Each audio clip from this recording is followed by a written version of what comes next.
প্রথমে সমান চিহ্ন দিয়ে মিট করে A2 দিয়ে লক করে কমা দিয়ে কলাম প্রথম ব্র্যাকেট ক্লোজ করে -1 কমা দিয়ে 1 করা হলো। এবারে এটাকে টানলাম একটা একটা করে, সেপারেট এজ লেটার দেখাবে, এখানে শো করবে। দেখে নাও ভালো করে। এখানে আমি আমার নাম দিয়েছি, দিয়ে এরপরে আরও দুটো নাম দিয়েছি।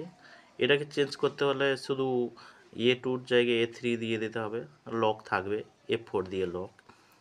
এরপরে এটাকেও আবার টানা হলো, দেখো সেপারেট এজ লেটার ক্রিয়েট হলো। ঠিক আছে, মাইক্রোসফট এক্সেলের সাহায্যে আমি সেপারেট এজ লেটার করছি।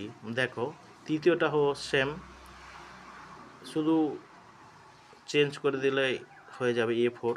ঠিক আছে, এটাকে টানা হলো।